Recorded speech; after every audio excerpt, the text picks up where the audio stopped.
Certaines nuits, dans certaines gares, il existe un train qui ne figure sur aucun horaire.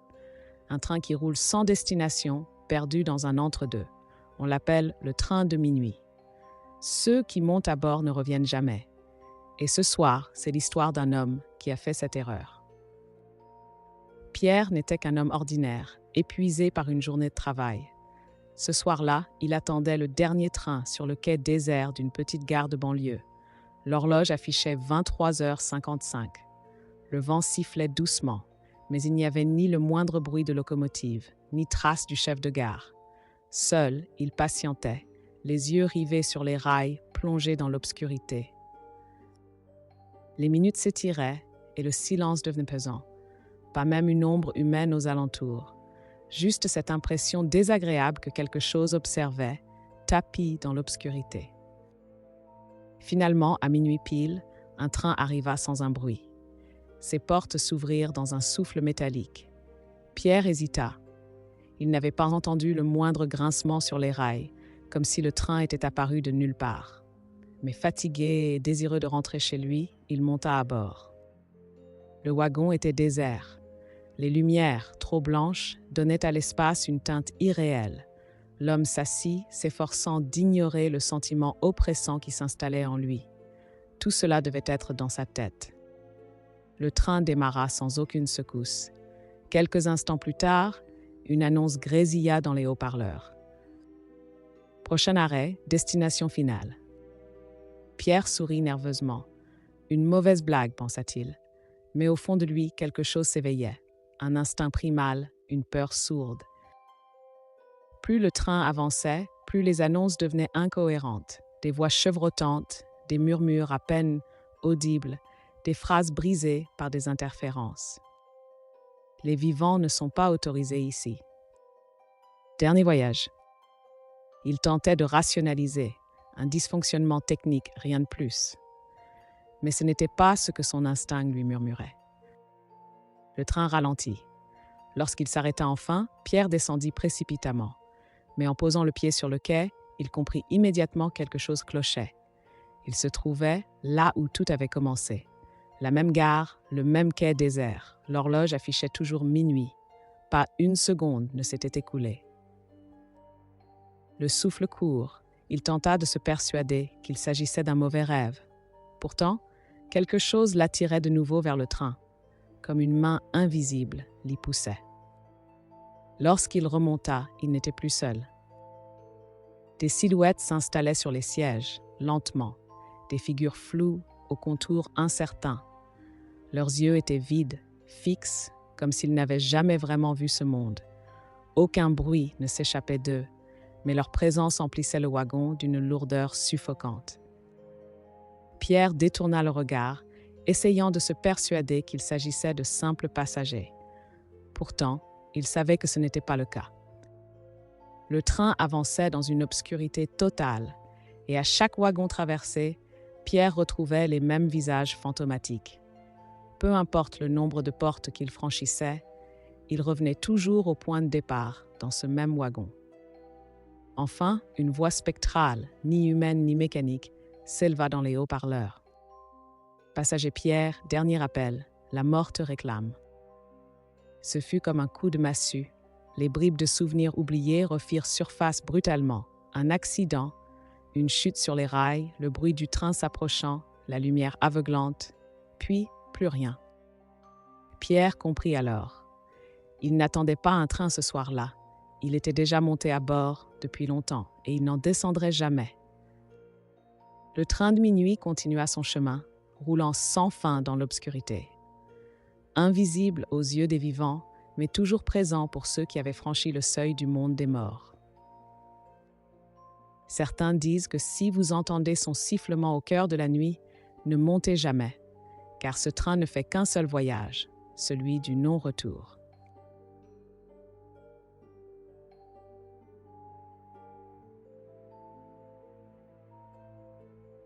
Il existe des endroits que les cartes ignorent, des lieux effacés volontairement de la mémoire collective. Ces endroits n'attendent qu'une chose, des âmes égarées, prêtes à devenir les leurs. Ce soir, laissez-moi vous emmener dans un de ces lieux interdits, le village des âmes perdues.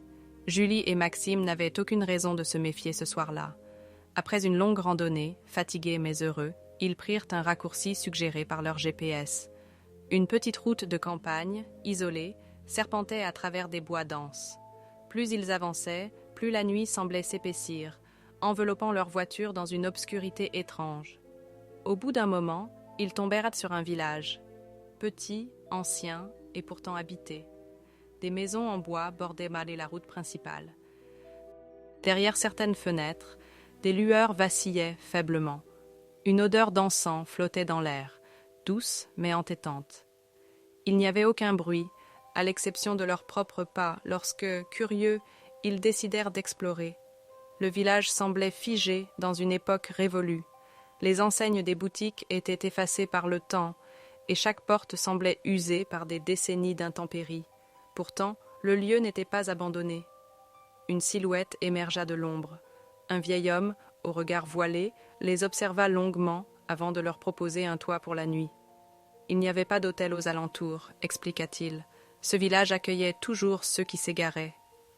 Julie ressentait un malaise croissant. Chaque sourire, chaque regard échangé entre les villageois semblait faux, comme si ces visages n'étaient que des masques usés.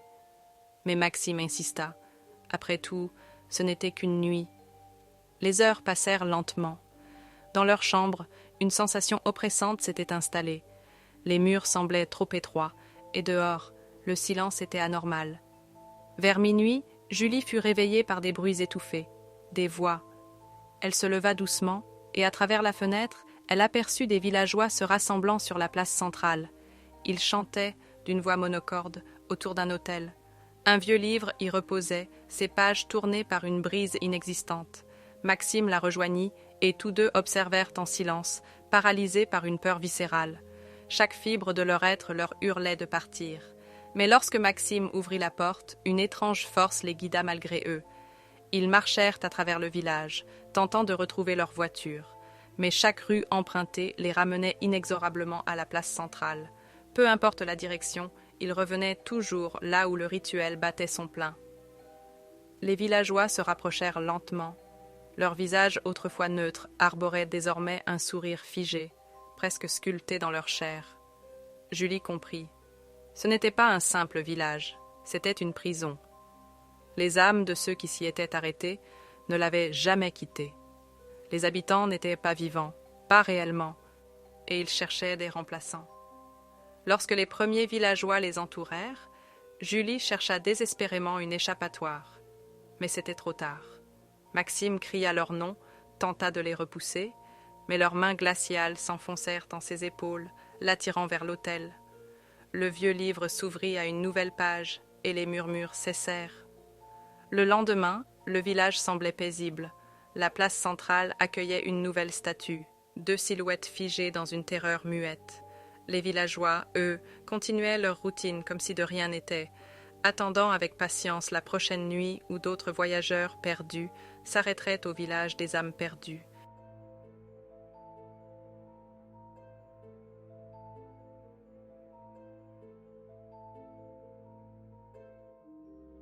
Certaines maisons sont habitées par des souvenirs, par des âmes perdues qui ne peuvent s'échapper. Ce soir, je vais vous raconter l'histoire de Lise, une jeune femme qui a emménagé dans une maison étrange, remplie de miroirs. Elle allait découvrir que les reflets pouvaient être bien plus qu'une simple image. Lise cherchait un endroit calme pour recommencer à zéro. Après des mois de visites infructueuses, elle trouva enfin une maison ancienne, légèrement en retrait de la ville. Le loyer était abordable, et l'annonce précisait que le propriétaire souhaitait louer rapidement. Lise n'y voyait que des avantages. Dès qu'elle franchit le seuil, quelque chose l'interpella. Les miroirs. Ils étaient partout. Des miroirs anciens, grands, lourds, aux cadres ornés de motifs étranges. Presque chaque pièce en avait au moins un. Certains couvraient des pans entiers de murs, d'autres étaient posés au sol, appuyés négligemment. Lise trouva cela curieux, mais elle n'y prêta pas plus d'attention.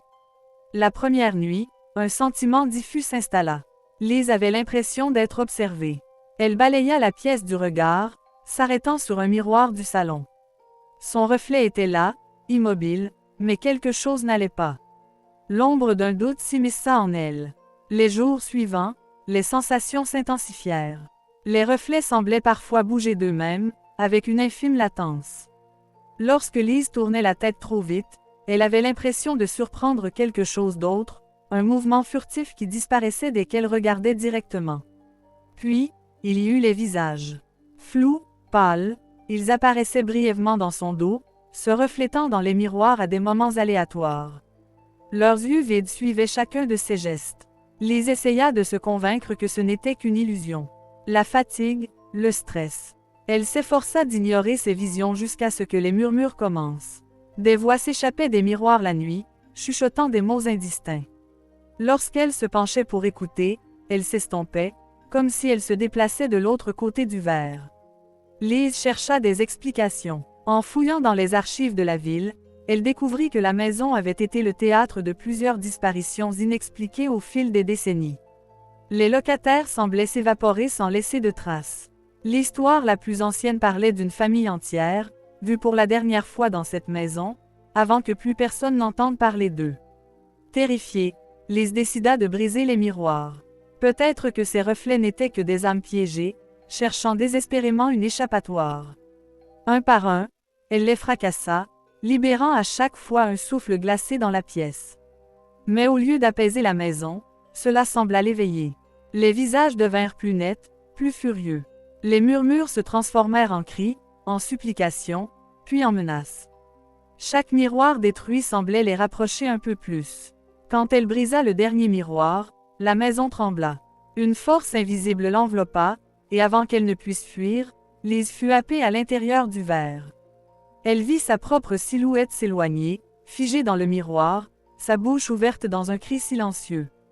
Prisonnière, Lise réalisa qu'elle avait pris la place de ceux qu'elle avait voulu libérer. Depuis, son visage apparaît parfois dans les reflets des passants qui s'attardent devant cette maison. Parfois, une main effleure la surface du miroir, comme pour appeler quelqu'un à entrer. Si vous passez un jour devant une maison remplie de miroirs anciens, couverts de poussière, ne vous arrêtez pas. Car Lise et les autres y attendent encore, prêts à échanger leur place avec quiconque osera croiser leurs regards.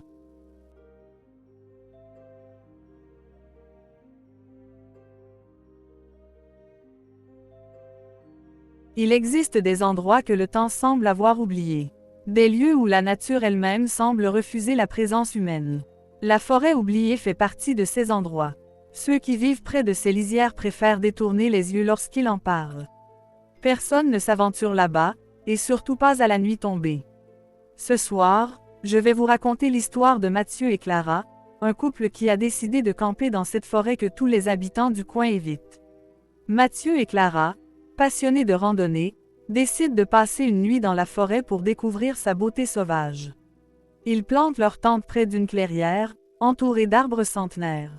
La nuit tombe, et une étrange sensation de solitude les enveloppe. Mais Mathieu et Clara n'étaient pas de ceux qui écoutent les légendes locales.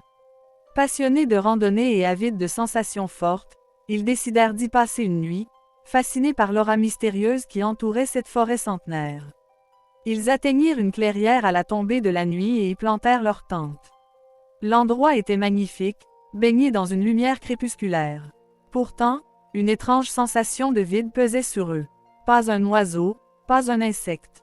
Le silence était absolu. Au fil des heures, cette tranquillité devint pesante. Puis, dans l'obscurité, cela commença. De petits rires, d'abord lointains, comme portés par le vent. Puis plus proches, des rires d'enfants, doux et légers, mais déformés, presque distordus. Ils scrutèrent la forêt. Entre les arbres, des silhouettes apparaissaient. Des enfants. Leurs corps frêles se déplaçaient en silence, s'approchant lentement. Ils jouaient, se poursuivaient en riant, mais quelque chose n'allait pas. Leur démarche était saccadée, comme des pantins désarticulés. Mathieu et Clara restèrent figés, hypnotisés par cette étrange danse nocturne. Mais l'un des enfants s'arrêta brusquement, levant la tête dans leur direction. Dans l'ombre, ses yeux étaient vides. Creux. Les autres s'immobilisèrent à leur tour. Tous les fixaient désormais. Sans un mot, Mathieu attrapa la main de Clara, et ils s'enfoncèrent dans la forêt, espérant s'éloigner de la clairière. Mais à chaque pas, les arbres semblaient se resserrer autour d'eux. Les sentiers qu'ils avaient empruntés plus tôt avaient disparu. Le paysage se métamorphosait, formant un labyrinthe impénétrable. Les rires se transformèrent en murmures. Des mots dans une langue ancienne résonnaient entre les troncs. Derrière eux, les enfants les suivaient. Leurs visages se dévoilaient peu à peu, figés dans des expressions d'angoisse. Leurs lèvres n'étaient plus souriantes, mais tordues par la peur. Mathieu trébucha, entraînant Clara dans sa chute. En se relevant, ils découvrirent de vieux morceaux de papier éparpillés autour d'eux. Des articles jaunis par le temps. En les parcourant rapidement, ils réalisèrent l'horreur. Ces pages racontaient la disparition de plusieurs enfants dans la forêt oubliée, des décennies plus tôt. Aucun d'eux n'avait jamais été retrouvé. Les silhouettes continuaient d'avancer, les bras tendus comme pour les attraper. Il n'y eut aucun cri, aucune lutte, seulement le retour du silence. Lorsque l'aube perça enfin l'épaisse canopée, la clairière était déserte. La tente de Mathieu et Clara n'était plus là. Mais deux nouvelles ombres rejoignirent celles des enfants entre les arbres. Depuis cette nuit, on dit que la forêt oubliée attire ceux qui n'ont pas peur des légendes. Et à chaque fois qu'un randonneur disparaît, les rires d'enfants résonnent un peu plus fort dans l'obscurité. On raconte que la forêt oubliée continue de réclamer de nouvelles âmes. Si vous entendez des rires d'enfants au milieu des arbres, il est peut-être déjà trop tard pour faire demi-tour.